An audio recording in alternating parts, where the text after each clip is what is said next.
Isang dating kakampi ni Marcos Jr. na tumatakbong senador ngayon at isa sa mga kilalang politiko or kandidato bilang senador ngayon na kakampi nila ay pumalag na kay Marcos Jr. Naku po, paktay kayo dito. Pinapalagan na si Marcos Jr. ngayon. Oo, ito na nga ho, no? Ito ay breaking news. Dahil isa pong itong senador na to ay talagang maituturing natin na kakampi ni Marcos Jr. ng Alyansa Bagoong Pilipinas. Pero ngayon po ay eto nga, biglang hindi natin alam na parang pumalag na at talagang binutata itong si Marcos Jr. Mapatungkol ho doon sa pag-aresto kay Pangulong Duterte at pagbigay ni Marcos Jr. kay Pangulong Duterte sa Interpol at sa ICC. Ito po yung pag-uusapan natin ngayon.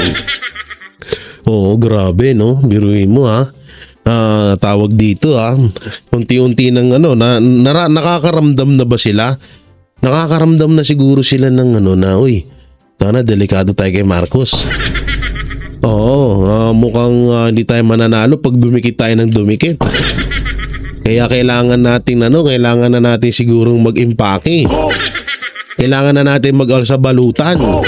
Oo, kasi nga talagang wala sa katinuan tong humahawak sa atin. Kamakailan lang sinabi namin nga, 'di ba, nila Boss Dada na, "Oy, Bilyar, Soto, alis na kayo diyan, mananalo naman kayo kahit wala kayo diyan." So itong taon na to ay may posibilidad na manalo talaga kasi nga may maganda rin naman may maganda rin siyang talagang ginagawa at maganda rin yung kanyang mga plataforma. Yun nga lang, medyo nadudungisan siya na kasi nga yung isa sa mga kasamahan niya dati ay isa rin sa mga bumabanat kay Vice President Sara Duterte. Pero ngayon eto nga, bumaliktad na at mukhang nagkakalasan na sila unti-unti Mukhang nakakaramdam na sila ng matinding pagbulusok ng Team Duterte.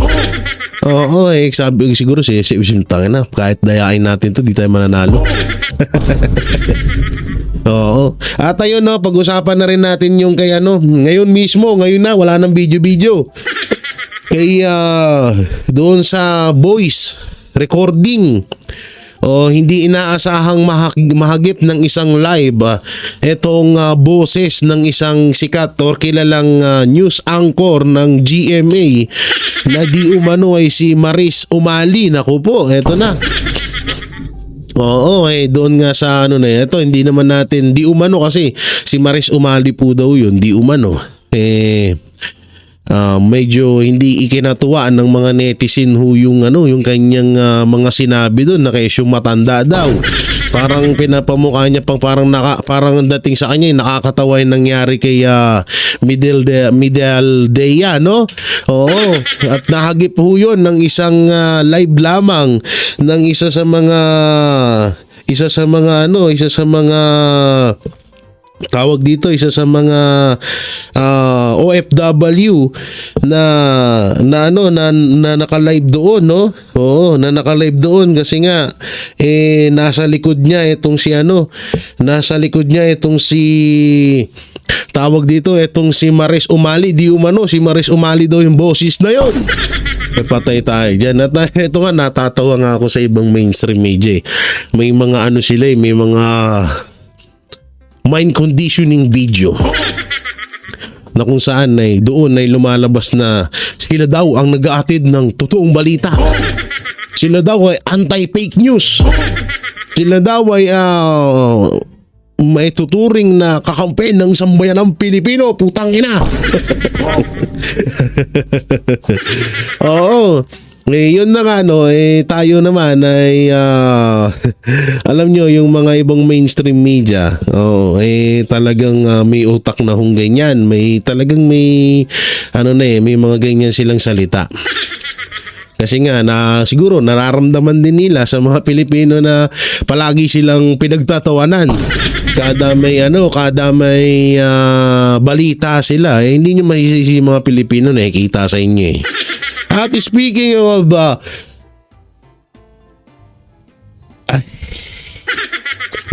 of na-stuck ako, nag-loading ako doon. Speaking of mainstream media, nag-iisa na nga lang ang mainstream media na naghahatid ng totoong balita, ginugurgur pa. Walang iba ho ang SMNI na tawag dito ay may nga po, yung kanyang 300k followers na SMNI na dun lang nakakapanood ng tunay na balita. Etong tawag dito, etong mga Pilipino, mga kababayan natin, ginurgur na ho. Ginurgur na naman ng mga anti-Duterte yung Facebook account ng SMNI. Kaya kayo mga Banateros, tumutok na lang ho kayo sa YouTube. Siyempre, Banateros Brothers, andyan din yung ibang mga DDS at sa DCAR 1026 News, yan, panoorin ho, dyan ho kayo manood. Dahil dyan po makakakuha po kayo ng lihitimo at totoong balita. Samantalang, bago tayo mga punta doon sa isang senador or future senador. Dito muna ho tayo sa bidyong ito. Oo, asan yan?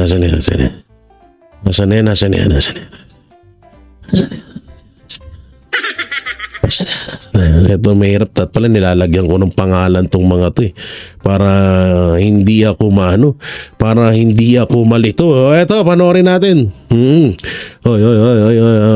Panoorin natin. Plea. Nagawang maihabol ng Department of Justice o DOJ ang sagot ng gobyerno laban sa petisyon para sa habeas corpus na inihain ng mga anak ni dating Pangulong Rodrigo Duterte kahit pa umatras ang Office of the Solicitor General o OSG sa kaso.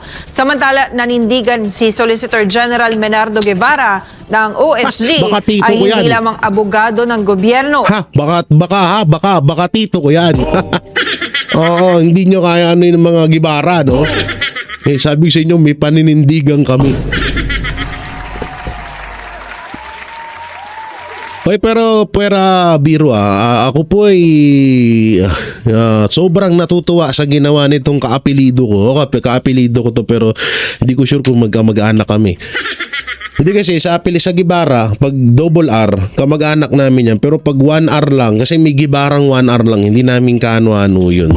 Pero pag double R, katulad nito ni Menardo Guevara, goods. Hindi natin akalain na meron pa palang nag-iisa na tatayo sa kanyang dignidad, sa kanyang prinsipyo, no, para sa taong bayan, para sa kanyang katungkulan or kanyang tungkulin. Meron pa pala. Tayo na nga, si Menardo Guevara. Palakpakan naman natin ang mga Guevara dyan. Okay, dalawa na tayo dito, Tito. Tito Soljen, dalawa na tayo dito. Hindi, eto payo ko talaga, umalis na lang sana to. Dinudungisan lang ni Marcos yung pangalan mo. Dudungisan lang ni Marcos yung apelido nating Guevara. Kaya ako sa'yo, kung halimbawa mapanood mo to, lumayas ka na dyan. Hindi mo deserve yung ganyang trabaho, sir. Hindi bagay sa'yo. Alam namin kung gaano ka kagaling. Kaya ka nga kinuha or kaya ka nga inilagay dyan ni Pangulong Duterte dahil sa galing mo. So hindi ka talaga bagay dyan. Kung ako sa'yo, bilang payo, bilang pamangkin, pinsan, or anong turing mo sa akin na loko ka,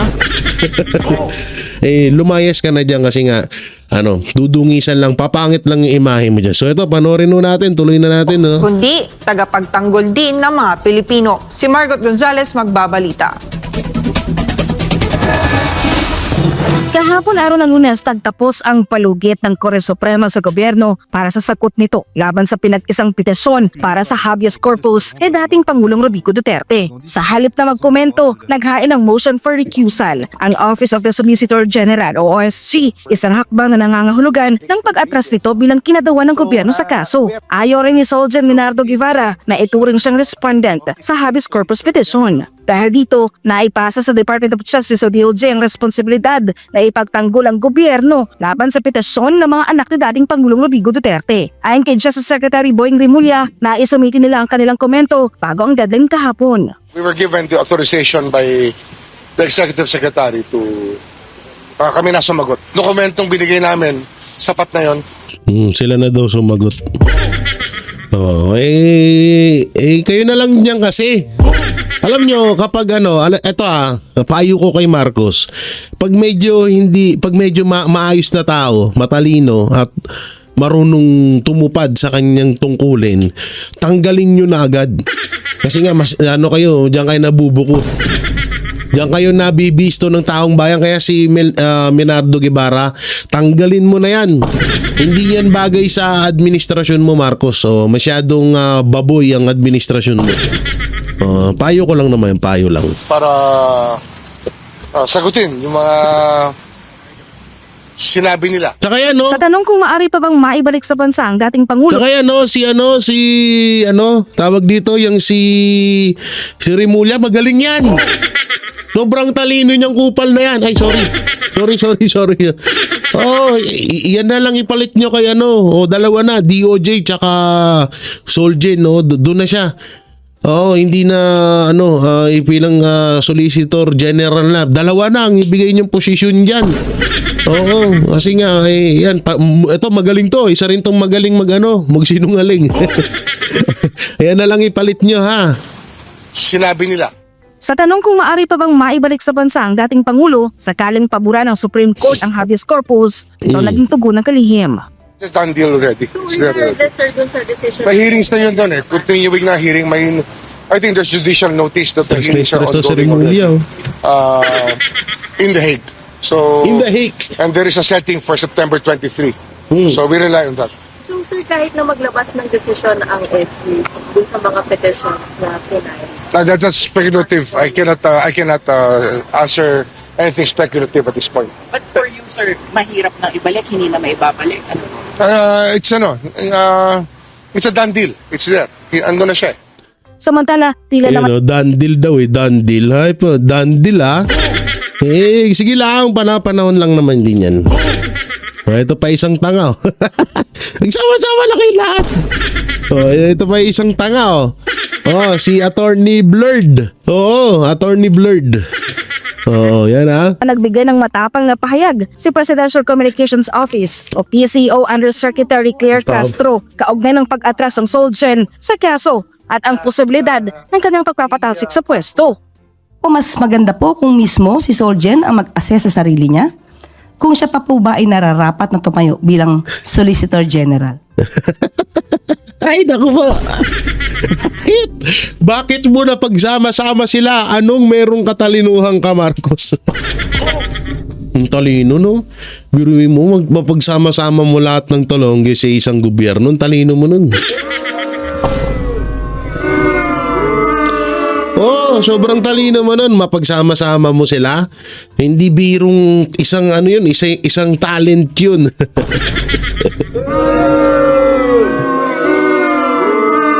So ngayon, Attorney Claire, tanungin ka naman namin, ano ho ba yun? Yun ba ay sarili mong komento? Or yun ba ay komento ng ni Marcos Jr.? Alam mo, Attorney Blurred, palitan mo na lang si Marcos. Total, medyo yun naman ang gusto mo atang mangyari kasi nga, parang mas madaldal ka pa sa presidente. Kahit hindi niya opinion, inu-opinionan mo. So palitan mo na lang si Marcos. Gusto mo ikaw na lang maging first lady. Ay. Uy, maganda yun si Attorney Claire Castro yung magiging first lady ni Marcos Jr. Uy, panalo. Medyo bata, kahit paano, medyo bata-bata si Attorney Claire. Medyo blooming pa ng konti. Kuha ko sa'yo, Marcos, palitan mo na. Si Attorney Blurred na lang. Matalino, di ba? Alam lahat. Ultimong, anong solusyon sa tawag dito sa diskusyon na ang mundo ba ay bilog or flat? Kaya niyang sagutin yun.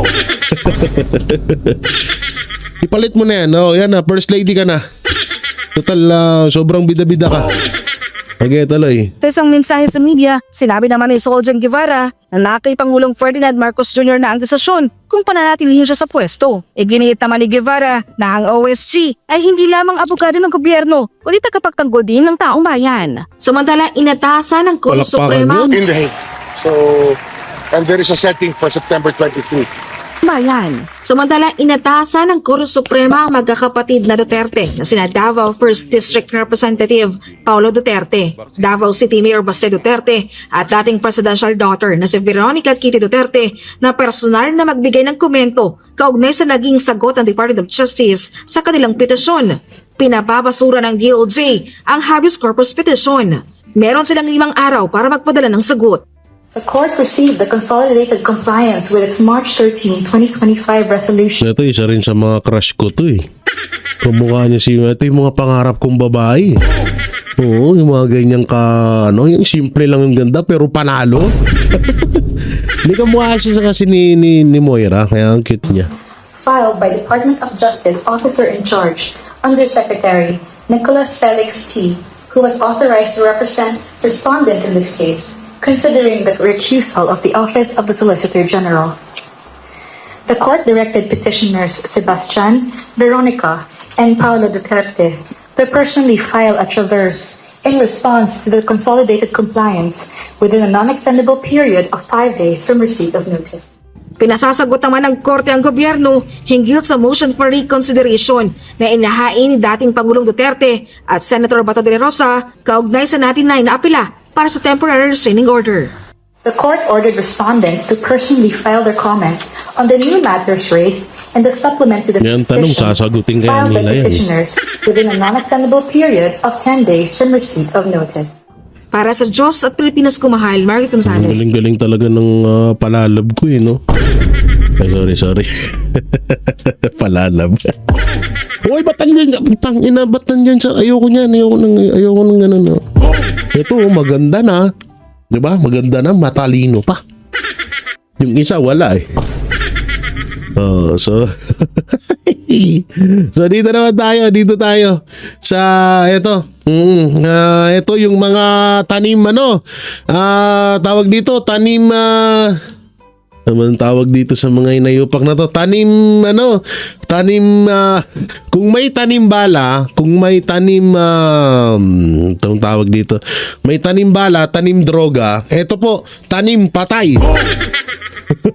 Yung patay binubuhay. Ay di pala mali, yung buhay pinapatay. Grabe pagiging hayok nila sa mga Duterte, no? Biruin niyo yun, ha? Buhay pa yung mga tao. Pinapatay na nila para may bit-bit lang silang picture. Ang masama pa dito, katulad na lang yung attorney, ito. Saan yun? Yan, tsaka yung isa pa, wala sa panahon ni Pangulong Duterte na namatay. Yung isang attorney namatay yun dahil sa murder, hindi sa drugs. Pero sinasama nila sa AJK.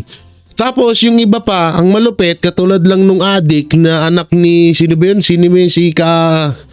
Ano bang pangalan ng matandang may bit-bit ng picture? Comment nyo na lang dyan. 2024 ho yun namatay sa drugs din ng kaso. So bakit sinisisi sa mga Duterte? Kaya nga ako gumawa ako ng video sa Facebook ko. Pakipollow pala ng Facebook page natin, ha. J. Guevara TV po, no? Oo, may nasa 1,200 pa lang ata ang followers nun.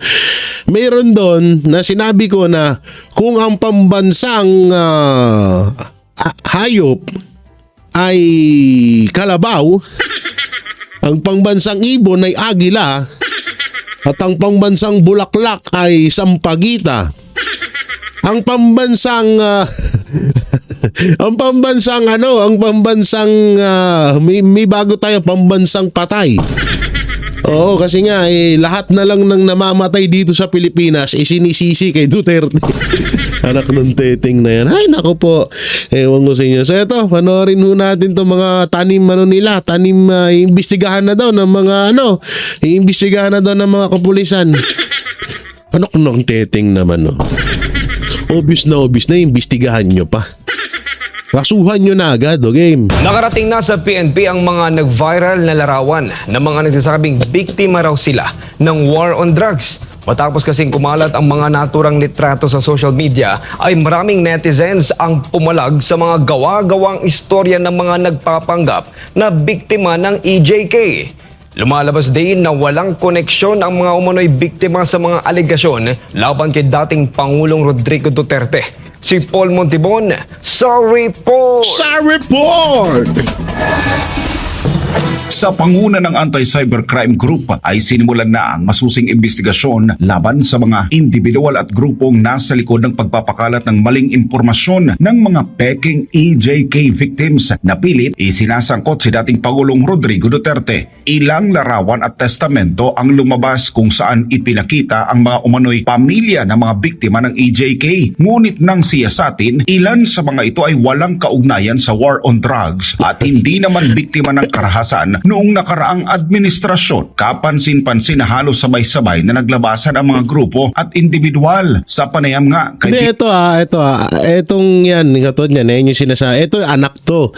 Anak to nung yung nasa gawing yan, no? Hindi pala makita pag tinutok mo, no? Yung mga banda rito, yung naka-Amerikana. Yun po daw ay namatay, murder, hindi po sa droga. No? At sino ba ang pansimuno nito? Walang iba kundi yung mga makakaliwa. Gawain nila tong ganito. Yung mga fake talaga, yung kaya nga kung may fake news nga dito, ay unang-una itong mga kakampi ni Marcos. Kakampi ni Marcos to, itong mga leader nitong mga AJK na yan. Tingnan mo, magkakasama sila dun ngayon. Ganyan ang ginagawa nila para mas lalong maipamuka sa taong bayan na karapat dapat na makulong si Pangulong Duterte. Kaso matalino ang mga DDS. At ayun nga, nabulgar ang katarantaduan, katangahan, kabubuhan, kakupalan ng mga taong to na may mga bit-bit na mga picture na yung iba buhay pa. Hindi dapat dito kinakasuhan po talaga, kinakasuhan ho dito, hindi ito. Hindi yung mga na yan, yung mga kasama dyan, yung mga bit-bit, kasi yan naman nag-aabang lang naman ng bayad dyan Ang kinakasuhan dapat dyan yung mga leader, katulad nung attorney daw ng INC or attorney ng mga NPA. Yung mga leader nitong samahan na to na mga nagpo-protesta, yun dapat ang makasuhan. At shout out kay NBI Chief Santiago, eto, aksyonan mo. Hindi yung nakatutok ka lang sa amin. Yung mga congressman, sila Barbers, Fernandez, si Kangkong, Gunggong. Si Ortega, ito, mga fake news. Tingnan niyo yung fake news na to. Baka action na, hearing na naman. Sayang to. Sige kayo, kota din yan. Hearing nyo to. Nakanteteng naman, Ito dapat ina-actionan nyo kasi una-una, yung iba, may vlogger pa nga nagreklamo dito. 2 vlogger na ho. Ang nagreklamo na bakit sinasama nyo yung mukha ko. Buhay pa ako pero pinatayin nyo na. Anak ng teteng naman. Bukas ang makalawa, baka nandyan na yung Banateros. Magulat ako dyan, makakasama na naman ako.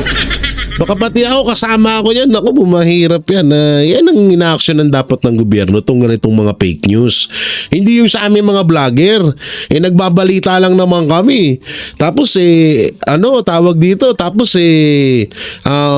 kami yung pag-iinitan nyo. Maawa naman kayo sa amin. Wala kami mga pira. Hindi kasing yayaman namin yung mga congressman dyan. Hindi kasing yaman namin mga congressman dyan, Huwag ganon. Okay, panarin natin. Sabay-sabay na naglabasan ang mga grupo at individual sa panayam nga kay PNP Public Information Office Chief Colonel Randolph Tuanyo.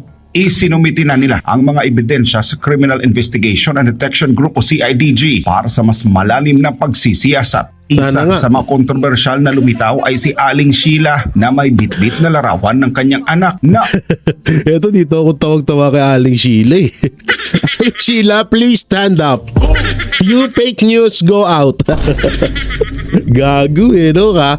Alam nyo, nakakaano tong mga to, no? Kung kailang tumanda kayo, tsaka kayo gumawa ng mga ganyang hakbang sa buhay nyo. Kung ako yung anak mo, nakakahiya ka. Sa totoo lang, biruin mo namatay ito 2024. Oh. Eh bakit sinisisi nyo sa Duterte? Panahon ni Marcos yon. Tanga ka ba?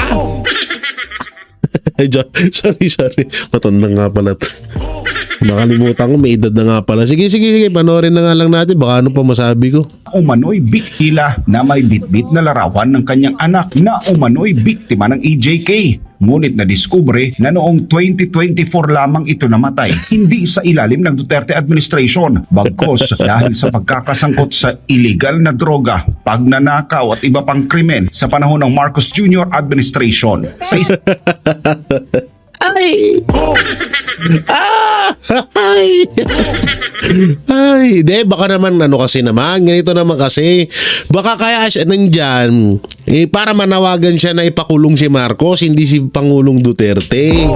Baka yun yung gusto niyang iparating. Kayo naman, di nyo man na agad muna kasi tinanong masyado kayong mapangusga. Buisit tong mga to. Hayop na yan. Bistado sa katarantaduhan nila no? Isang viral video, makikitang sumasabay si Aling Sheila sa panawagang panagutin si dating Pangulong Duterte. Ngunit ayon sa PNP, hindi ito palalampasin. Siya at iba pang mga grupo na sangkot Patay. sa pagpapakalat ng maling Patay. impormasyon ay maaaring masampahan ng kaso. Bukod kay Aling Nako, makaka-absent na si Aling Sheila sa pagiging chismosa. Sa oras na makulong to, paktay na. Oo, kaso kayo dyan. Hindi, sana nga sana. Baka mamaya alam naman natin, to mga makakaliwa ay may mga malalaki pondo nito. Halimbawa, hindi naman nata Nobel yung kasong isasampa diyan, 'di ba? So makakapagpiansa 'yan. Yung nga lang, Aling Sheila, mukhang kakamuhian ka na ng mga kapwa mo chismosa. Oo, sikat si Aling Sheila ngayon. Meron pang isa Meron pang isa, yung namatayan din. Namatay naman yung anak niya sa fraternity. Na ngayon, kasama na doon, bit-bit yung picture ng anak niya na AJK daw, AJK. Anak ng timang naman kayo, mayos nga kayo. Ay, naku po. Sheila, patuloy rin nagkakalat ng iba't ibang memes at fake news na pilit iniuugnay sa dating Pangulo. Ngunit iginit ang PNP na hindi nila hahayaang magamit ang kasinungalingan upang linlangin ang publiko. Habang patuloy na nag-iingay ang mga nagpapanggap na biktima ng EJK, mas lumilinaw rin ang layunin nila ang baluktutin ang katotohanan para sa pansariling interes. Ngunit sa pagsisiyasat ng Yung lalaking yan. Yan, itong attorney. Yan ang mga dapat din kasuhan. Oo, dapat masampulan yung mga yan. Kasi yan yung mga, mga nagre-recruit dyan Oo, yan ang mga naghahakot ng mga tao. Sige, ganito, magkano? 5,000. Joke lang, wala naman sigurong ganun. Pero yan ang una dapat managot dyan, yung mga leader na yan. Hindi yung mga, sila Aling Sheila. Kawawa naman si Aling Sheila.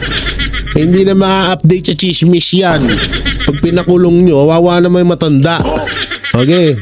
buwag. Sa huli, mananatiling matibay ang hangarin ng batas na ipagtanggol ang katotohanan laban sa mga mapanlinlang na propaganda.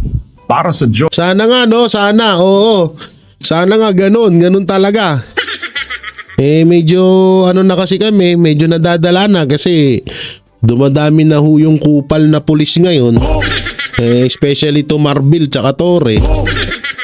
Si Marbil nga, sabi niya, ang gumagamit daw ng droga, hindi daw maituturing na hindi kasi ginagamit lang ho daw yun pag overtime. So paano kaming mga vlogger? So pwede na rin pala kaming at hindi kami maituturing na addict. Lagi kaming puyat. Lagi kami, tingnan niyo eyebag ko, isang buong mukha na. Di ba? Isang buong mukha na eyebag ko So ibig sabihin, pwede na ako doon kasi para malakas ako mambanat, gano'n. Anak ng teteng na, tigil-tigil nga kayo. Pero palakpakan natin yung mga kapulisan na mag-iimbestiga dito, ha? Oo. Uy, matando na naman yung crush ko, lumabas ka na naman. Ikaw, lagi kang gusto mo magpapansin sa akin. Oo, pinansin na kita kanina, lumabas ka na naman. Sabi ko sa'yo, wag masyadong magpahalata. Ito naman to, masyado ko nagpapahalata, easy ka lang. Oo, makakapunta din ako dyan sa Supreme Court pag kinasuhan na ako ni Marcos.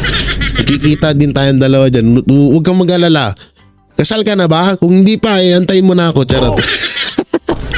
Wala, bigla ko lang napindot. Ayop na. Dito pala tayo sa taas kung ano-ano yung napipindot ko. Jay, kung ano-ano napipindot mo, Jay.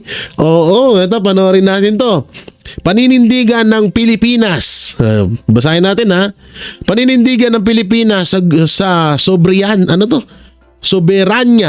na nakalilito kasunod ng pagsuko kay Pangulong Duterte. So ito po, panoorin natin. Foreign policy, yun dun nga medyo nagkakaiba eh. Kasi, yun nga, sabi nila na South China Sea, atin to, itong teritoryo natin, atin. No foreign, di ba? No foreign entity would makikiano sa soberanya natin. Tapos ngayon, sinuko natin ang dating Pangulo. Isa pa, pinapakita dito na hindi na ba ganun ka-bisa ang ating sistema na kailangan nandiyan ng ICC. So, doon pala po, medyo parang nakakalito tayo eh. Like, iisipin, syempre ng iba, ano ba talaga? Di ba? So, medyo nalilito pa rin po ang mga iba't ibang bansa kasi may nakakausap din po ako, may nagtatanong din po sa akin sa mga iba't ibang bansa na kung ano talaga ang posisyon ng gobyerno. So, yun nga eh, nakakalito pa rin para sa kanila.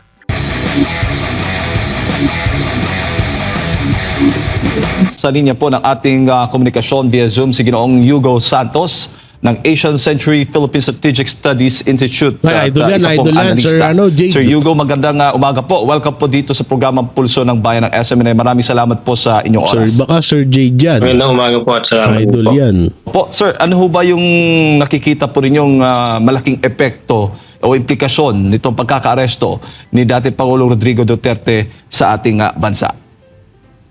Well, pag titingnan po natin sa worldview, medyo hindi po maganda kasi pinapakita natin na hindi po tayo nag-iisa bilang isang bansa. Pinapakita po na medyo hati tayo pagdating dito sa issue na ito. Kasi sa isang banda, pinapakita po natin na sinuko po natin ang dating Pangulo ng Pilipinas na hindi man lang dumaan sa litis sa sarili nating bansa. So doon pa lang, hindi na po maganda tignan optics-wise. Sa local naman po, nagkakagulo po yung bansa dahil yung mga tao nagrarally kahit saan dahil hindi po sila masaya sa nangyayari. So optic-wise, hindi na rin po masyadong maganda sa bansa at saka sa buong daigdig. Opo. At saka ito, totoo yan ha. Unang-una, about to dun sa West Philippine Sea. Palaging pinamumuka ni Marcos na hindi daw ibibigay, pinagnalaban daw natin para daw hindi daw makuha ng mga dayuhan yung West Philippine Sea. Pero yung isang Pilipino ay binigay niya sa ibang lahi. 'Di ba? At ang malupit dito etong Korte Suprema, etong batas natin dito sa Pilipinas ay mismong presidente ay hindi ho pinapaniwalaan. Hindi pinapaniwalaan ng presidente yung batas natin dito. O ba't ko ba nasabi? Kung pinapaniwalaan ni Marcos yung batas dito, bakit niya pa kailangan gamitin yung ICC? Ba't kailangan niya pang dalhin sa Netherlands ibigay sa Interpol sa ICC si Pangulong Duterte kung naniniwala siya rito sa batas? Kung talagang may ginawang masama si Pangulong Duterte sa Pilipinas, di ba? So ito yung patunay na kahit sinong ordinaryong Pilipino kayang-kayang ibigay ni Pangulong Bongbong Marcos sa ibang lahi, sa ibang bansa, kahit gawin ka pang alay, okay lang. Kung si Pangulong Duterte nga, binigay niya, ikaw pa kaya? Ito to. Kaya medyo mahirap to, nakakatakot nga talaga to. Halimbawa, mangailangan, ito generic explanation, wow. Generic explanation no? Halimbawa, isang tiga Interpol nag-request kay Marcos Jr. Pahingi naman akong 100 na Pilipino. Papatrabahuin ko lang sa bahay namin. Ito si Marcos dahil mga Pilipino naman lang yun. Bigay natin yan. Kasi isipin nyo maigi, ito itong taong to, si Pangulong Duterte. Si Pangulong Duterte, napakahalagang tao niyan dito ang laki ng papel niyan dito sa Pilipinas. Pero anong ginawa ni Marcos? Ibinigay niya. Ipinagkalulo niya ang sarili niyang kapwa niya Pilipino sa mga banyaga. Nakakahiya yun. Sobrang nakakahiyang gawain yun. Eto na lang, si Trump. May gustong kunin ang Interpol ang ICC doon sa bansa niya dahil may kasong ito ganyan. Sa tingin nyo ibibigay ni Trump yun? Siyempre hindi. Dahil niya yun eh. Dahil citizen niya yun. Dahil Dahil tawag dito. Dahil kanyang kababayan yun. Hindi niya ipagkakalulu yun. No? Kaya yun yung pinagkaiba ni Marcos Jr. at ng ibang presidente. Ito na lang, bigyan ko kayo ng sample. Sakaling matapos ang termino ni Marcos Jr. dito sa Pilipinas at mapaupo na si Pangulo or si future President Sara Duterte. Sa tingin nyo, papayag si Sara Duterte? Papayag ang mga Duterte na itong si Marcos Jr. ay litisin ng Interpol ng ICC? Hindi nila gagawin yun. Ganon kalupit, hindi nila gagawin yun. Hindi gagawin ng mga Duterte yun dahil alam nila at ang mga Duterte nire-respeto nila ang batas ng Pilipinas. Nire-respeto nila ang batas ng Pilipinas. Kung dito nagkasala si Marcos, dito rin dapat siya usigin. Wala namang mga Duterte. Sinabi ba ng mga Duterte na hindi kami haharap, hindi kami magpapaimbestiga? Wala. Ang liwanag na sinabi ni Pangulong Duterte na kung may kaso kayo, haharapin ko yan. Basta dito sa Pilipinas. Hindi doon sa banyaga. Hindi doon sa ibang mga lahi. Hindi doon sa Netherlands, hindi doon sa ICC. Utangin ng ICC, ba't ba nagkaroon ng ganyan sa mundo no? Kung ako lang sana magkaroon ng sa buong mundo magkaroon ng isang pinaka-leader ng buong mundo. Leader talaga siya. Tapos yung katulad niyan, may mga loko-lokong gobyerno. Katulad lang ni Marcos Jr., puro pangungurap. Alin sabihin nung pinaka-leader ng presidente ng buong mundo, ikaw na presidente ka, Italian doon, ibitay, kuryentehin, kaya lunurin sa coke. Mamatay kaya siya sa coke. Lunurin yan sa coke. Dahil kurap yan, magnanakaw yung presidente na yan. Dapat ganun may leader sa buong mundo. Sana magkaroon nun. Pero medyo nakakatakot nga lang yun ang konti. Kaya ito, lahat ng sinasabi dito ni Professor Hugo Santos ay talagang totoo po. Pero bilang isang Pangulo ng Bansa, ano ba yung masasabi po ninyo? Ano bang dapat gawin? Ano bang mga advices ang pwedeng gawin ng Pangulo ng Bansa? Kapag nakikita niya na ganito na, yung ating bansa nahahati na, marami na ang nananawagan, kulang pa ba? Itong mga nakikita. Kaso kahit anong payo nyo kay Marcos, matigas mukha nun Po, pinapakita po na medyo hati tayo. EJK, iisipin ng kabila. Yung po ng dating Pangulong Duterte. Ano bang masasabi po ninyo dyan?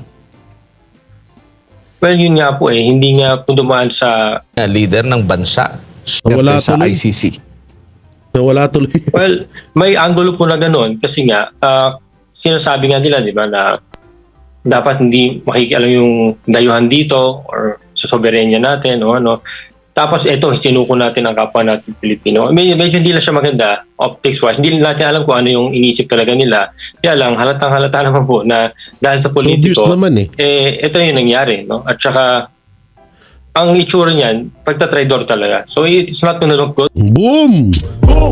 Talaga, totoo naman, pagtatraidor, ano pa bang tawag doon? Okay, tuloy na natin. Baka maunahan pa tayo ng iba. Play. For the current government kung ipagpapatuloy nila ito. Magandang hapon po, Ginoong Yugo. Pag nagkakaroon po nagkaroon itong sigalot dyan po sa South China Sea, yung iba't ibang mga bansa sa mundo ay nagpapahayag ng pagsuporta sa ating bansa. Meron ka bang na-monitor na mga bansa in support dito sa ginawa ng kasalukuyang administrasyon na ipadala ang dating leader ng bansa sa The Hague, Netherlands? Sa ngayon po, halos wala naman po masyado. I think ang dating po parang playing safe. Ayaw nilang pumanig kasi kailangan pa rin nila kausapin ng gobyerno natin at in the same time, maganda rin ang relasyon nila sa former president. So, ang pagtitingnan po natin ng superpowers, halimbawa ang China, no, nagsalita na po sila na yun nga, double standards nga ang gobyerno pagdating sa ganito or yung ICC as a whole. Kasi nga, pag Pilipinas, ganun-ganun na lang eh. Samantalang yung Israel at Russia, hindi nila magawa-gawa. So, parang namimili kasi yung ICC. Yun ang tingin ng mga iba't ibang bansa. Namimili ang ICC sa kinukuha nila.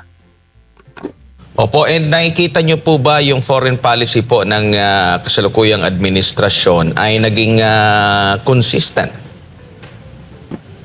Foreign policy, yun dun nga medyo nagkakaiba eh. Kasi, yun nga, sabi nila na South China Sea atin to, itong teritoryo natin atin.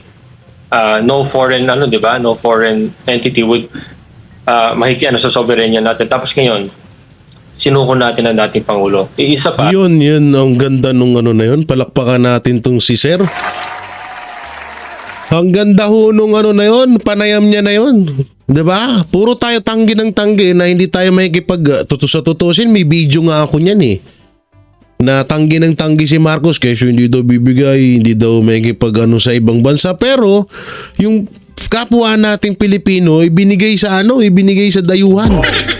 Ibinigay sa mga sa ibang lahi. So anong pinagkaiba noon? So ganun din pa rin. Walang pinagkaiba 'yon. No? Kaya itong administrasyong Marcos ang lakas talaga manloko. Pinapakita dito na hindi na ba ganun ka-visa ang ating sistema na kailangan nandiyan ng ICC. So, doon pala po, medyo parang nakakalito tayo eh. Like, iisipin, syempre na iba, ano ba talaga? Di ba? So, medyo nalilito pa rin po ang mga iba't ibang bansa kasi may nakakausap din po ako, may nagtatanong din po sa akin sa mga iba't ibang bansa na kung ano talaga ang posisyon ng gobyerno. So, yun nga eh, nakakalito pa rin para sa kanila. Opo. Sa tingin nyo po... paano hindi ka malilito? Ikaw ba naman kung ano pinagsasabi ng presidente? Kesyo, hindi daw papasukin yung ICC. Tapos ngayon, biglang pinapasok yung ICC sa pamamagitan ng Interpol. So, walang pinagkaiba. Kesyo, si Dennis Padilla, isang gobernador daw. Tawa ko doon. Alam mo, tawa ko doon pag napapanood. Dennis Padilla, gobernador. Parang hindi magugulo kahit naman sino eh. Sa totoo lang, yung ibang bansa pinagtatawanan ng presidente natin dahil sa paiba-ibang desisyon, sinasabi, plano nitong presidente na to. Kaya nga maraming kasabing tanso vlogger na may diferensya na daw sa pag-iisip si PRRD kasi nga paiba-iba ng sinasabi. Mas dihamak naman na ipaiba-iba ng sinasabi presidente nyo. Hindi kung si PRRD makakalimutin. Sinungaling. Ubod ng sinungaling. Sinabi niya na hindi papasukin yung ICC, pinapasok pa rin.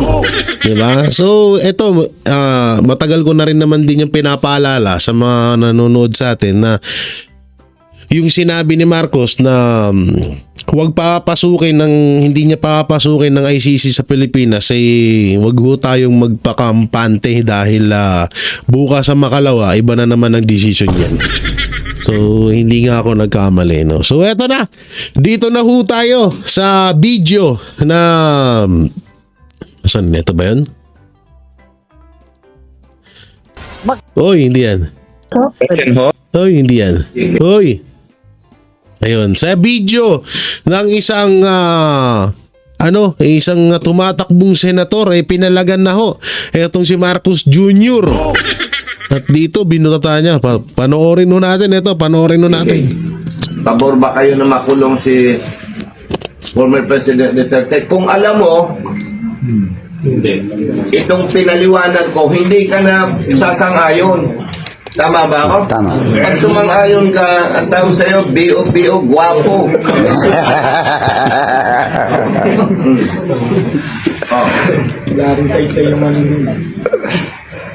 Yung kay Percy Lapid, napansin nyo?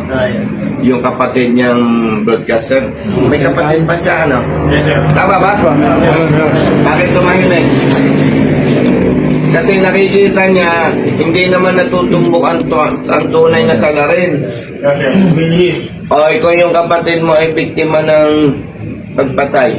Tapos nakikita mo, parang pinapaikot naman ako ni Colonel eh. Mukhang hindi naman yun ang talagang salarin. Itutuloy mo, hindi? Hindi, kasi pag tinuloy mo, piyo-piyo ka. Hindi mo. Hindi, ang kailangan kasi dyan, hustisya. Papanagutin yung tunay na nagkasala. O, kapamilya nyo, biktima ng karahasan, pananagutin si Juan, pero si Pedro ang pumatay. Masaya ka ba noon? Tama. Hindi Hindi.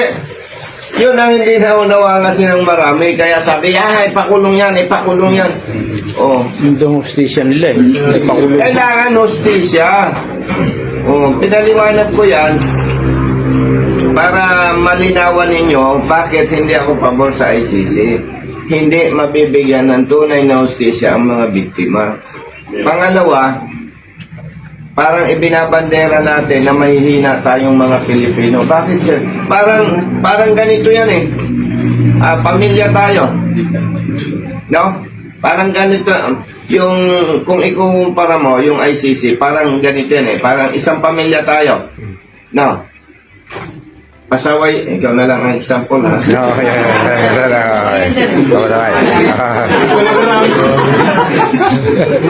Kunwari, para malinawan nyo yung ICC, isang pamilya tayo. Pasaway itong kapatid natin. Sabi natin, hindi natin madisiplina to eh. Sino kaya, yung kapitbahay nga natin doon, tawagin natin, oy kapitbahay, itong kapatid ko, hindi namin kaya eh. Ano sa gusto mo? Ikaw na nga ako mastigo doon. Tanga ka ba? Ibig sabihin, tanga si Marcos. Tanga ka ba, Marcos? May batas tayo dito sa Pilipinas tapos binigay mo sa dayuhan. Ganun yan. Tama. Kakalat sa buong barangay. Si Colonel, yung kapatid, hindi makastigo. Ay, anong ginawa? Tinawag yung kapitbahay. Kapitbahay, ikaw nang bahala dito. Hindi ko ito makastigo eh. Di ba? Tama. Ilalagay mo sa kanya yung pamilya mo. Yes. Oh. Isamantalang may kakayang pang ating bansa na magbigay ng hustisya, ang kailangan lang palakasin. Yes. Palakasin lang. Pero ang pinaka-sentro dito, pag naipakulong si former President Duterte, hindi mabibigyan ng hustisya ang mga biktima. Pero ako naman, 100% kumpiyansa, hindi siya maipapakulong. Kung bakit? Bahala kayong mag-isip. Okay? Now, clear yan ha. Ako, si Kernel Busita. At saka ako, komento ko dito, tama naman ang sinasabi ni Kernel Busita dito. Palakpakan natin yan. Alam nyo naman na binabanatan ko to si Kernel Busita pag medyo alanganin yung kanyang mga sinasabi, pero ngayon papalakpakan natin siya. Ganyan ang banateros, di ba? Pag tama, palakpakan, pag mali, banatan. Ganun. Hindi yung pag mali, tinatama mo, tapos alam mo ng mali, tinutuwid mo. Kagaguhan mo yun. So yun, thank you kay Colonel Busita. At sa inyo mga banateros, anong makukomento nyo po sa mga napag-usapan natin dito ngayon sa ating YouTube channel. Comment nyo lang po dyan sa baba. At syempre, don't forget to like, share, comment, and subscribe sa ating YouTube channel. Paipindot na lang din po yung bell button para lagi kayong updated sa ating mga video araw-araw. At syempre, huwag nyo kakalimutan. Yan, yung lumalabas dito. Paano ba? Yan, lumalabas dyan yung ating Duterte. Oo, dito na lang. Pakita ko na lang dito. Dat pala, nilalagay ko na to rito no? Sana yun? Nasaan na yun? Image. Sana yung image? Ito. Dapat pala, pinapakita ko na to rito Uy, wala. Ay, wag yan. Pangit yung hype na yan. Oo, nakalimutan ko. Sige, sa susunod, lalagay na natin yan dyan, ha? Oo. So, wag nyo pong kakalimutan yan. At alam nyo, napakahalaga po yan dahil pag hindi nyo po hinalal ang 10 kandidato ng mga Duterte, bukod sa hiling huyan ni Pangulong Duterte, parang gusto niya lang, parang pinatunayan nyo na gusto niya nang i-impeach si Vice President Sara Duterte. So yun, maraming salamat. Ingat po kayo palagi. God bless and peace and bye-bye. Yan ang Banatero, walang inuurungan. Pag tama palakpakan, pag mali ay babanatan. Yan ang Banateros, boses ng ordinaryong Pilipino. Banateros ay walang makakaawan. Walang inuurungan, Banateros ay tinutulungan.